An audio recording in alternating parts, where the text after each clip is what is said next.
জানো তো তোমরা, হাঁসের ডিম খেতে আমাদের বাড়ির সবাই ভীষণ ভালোবাসে। আর এই হাঁসের ডিমের বিভিন্ন রেসিপি আমি ট্রাই করি। নমস্কার বন্ধুরা, কল্পনা রসনা ঘরে সবাইকে স্বাগত। আজকে শেয়ার করলাম ডিমের হিঙ্গি। তাই আমি 10টা হাঁসের ডিম নুন দিয়ে সেদ্ধ করে নিলাম।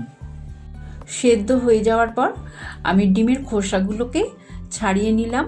আর নুন দিয়ে সেদ্ধ করলে কিন্তু খুব সহজেই খোসাগুলো ছাড়ানো যায়। এবার এই ডিমগুলোর মধ্যে দিয়ে দিলাম স্বাদ অনুযায়ী নুন, হাফ চামচ দিলাম লাল লঙ্কার গুঁড়ো আর হাফ চামচ হলুদ গুঁড়ো। নুন, হলুদ, লঙ্কার গুঁড়ো মাখিয়ে ডিমগুলো রেখে দেব। একটা মশলা বানাবো। মিক্সিং জারে দিয়ে দিলাম 1.5 ইঞ্চির মতন আদা, 2টো টমেটো দিয়ে দিলাম আর 5টা কাঁচা লঙ্কা দিলাম। 1 মুঠো কাজু বাদাম দিয়ে এই সবগুলোর মিহি পেস্ট তৈরি করে নেব। এই রান্নাটায় রসুনের ব্যবহার করব না। এবার গ্যাস অন করে আমি বেশ কিছুটা সর্ষের তেল গরম করে নিলাম। তেল গরম হয়ে গেলে 3টে বড় সাইজের পেঁয়াজ কুচিয়ে রেখেছিলাম দিয়ে দিলাম। পেঁয়াজের বেরেস্তা করব, তাই ভাজার সময় আর নুন দিলাম না। লাল লাল করে পেঁয়াজগুলো ভাজা হয়ে গেলে তুলে ওই তেলের মধ্যে কেটে রাখা আলুগুলো দিয়ে দিলাম। আলুগুলো একটু বড় বড় করেই কেটেছি। নুন, তারপরে হলুদ গুঁড়ো দিয়ে আলুগুলোকেও লাল লাল করে ভেজে নেব।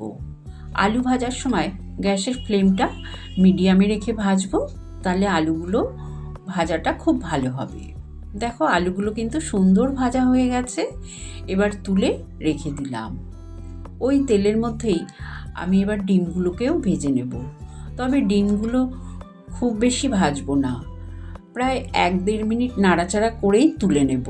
ডিমগুলো তুলে নেওয়ার পর ওই তেলের মধ্যে ফোড়নে দিয়ে দিলাম একটা শুকনো লঙ্কা অর্ধেক করে, একটা তেজপাতা আর হাফ চামচ গোটা জিরে। ফোড়নের সুন্দর গন্ধ বেরোলে আমি মিক্সিং জারে টমেটো, আদা, কাঁচা লঙ্কা, কাজু বাদামের যে পেস্ট করেছি সেই পেস্টটা দিয়ে দিলাম। এবার গুঁড়ো মশলাগুলোও দিয়ে দেব। হলুদ গুঁড়ো, লঙ্কার গুঁড়ো, জিরে গুঁড়ো হাফ চামচ করে দিলাম। হাফ চামচ চিনিও দিয়ে দিলাম। চিনিটা দিলে স্বাদটা ব্যালেন্স হবে। তোমরা যদি স্কিপ করতে চাও করতে পারো। লো ফ্লেমে মশলাটা ভালো করে কষিয়ে নেব। গুঁড়ো মশলাগুলো দিয়েছি তো, তাই আমার মনে হলো একটু জলের প্রয়োজন আছে, না হলে মশলাটা তলায় লেগে যাবে। সেই জন্যে হাফ কাপ মতন জল দিয়ে ভালো করে মশলাটা কষিয়ে নেব। 4-5 মিনিট লো ফ্লেমে মশলাটা সুন্দর ভালো করে কষিয়ে নিলাম। দেখো, তেল ছেড়ে দিয়েছে। এবার ভেজে রাখা আলুগুলো দিয়ে আবারও ভালো করে কষিয়ে নেব। এই সময় স্বাদ অনুযায়ী নুনও দিয়ে দিলাম। দিয়ে আলুটাকে নাড়াচাড়া করে মশলার সাথে ঢাকা দিয়ে 5 মিনিট রেখে দেব। তাহলে আলুগুলো খুব ভালোভাবে মশলার সাথে কষে যাবে। 5 মিনিট পর ঢাকনাটা খুলে নিলাম। দেখো কত সুন্দরভাবে তেল ছেড়ে দিয়েছে। আলুগুলো সুন্দর কষে গেছে, প্রায় গলেই গেছে। মশলার মধ্যেই ভেজে রাখা ডিমগুলোকেও দিয়ে দেব। ডিমগুলো দিয়ে মশলার সাথে একটু কষিয়ে নেব। তারপরে দিয়ে দেব আমি 1 গ্লাস মতন গরম জল। এই রেসিপিতে ডিমের কারিটা একটু ঘন হলেই খেতে বেশি ভালো লাগবে, তাই জন্যে খুব বেশি জল দেওয়ার দরকার নেই।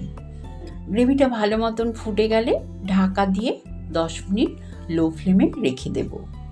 ততক্ষণে আমি অন্য গ্যাসে একটা তড়কা প্যান বসিয়ে তাতে 2 চামচ ঘি গরম করে নিলাম। তাতে দিয়ে দিলাম হাফ চামচ হিং আর আরও 4টে চেরা কাঁচা লঙ্কা। যেহেতু এটা ডিমের হিঙ্গি, তাই হিং তো দিতেই হবে। 10 মিনিট পর ঢাকনাটা খুলে আমি হিং আর কাঁচা লঙ্কার এই ফোড়নটা দিয়ে দেব। এই ফোড়নটা দেওয়ার কারণেই কিন্তু টেস্টটা দ্বিগুণ বেড়ে যাবে। তোমরা যদি এইভাবে হিং ফোড়ন দিয়ে ডিম রান্না করো, দেখবে ভীষণ টেস্ট হয়। ভাত, রুটি, লুচি, পরোটা সব কিছুর সাথে খেতেই ভীষণ ভালো লাগে। সব শেষে নামানোর আগে আমি যে পেঁয়াজের বেরেস্তা বানালাম সেটা দিয়ে আর একটু ফুটিয়ে গ্যাসের ফ্লেম বন্ধ করে দিলাম। তৈরি হয়ে গেল সুস্বাদু ডিমের হিঙ্গি। এই রকম যদি ডিমের হিঙ্গি থাকে, গরম ভাতে কিন্তু আর কিচ্ছু লাগবে না। রেসিপিটা একবার বাড়িতে ট্রাই করে আমাকে জানিও কেমন লাগলো।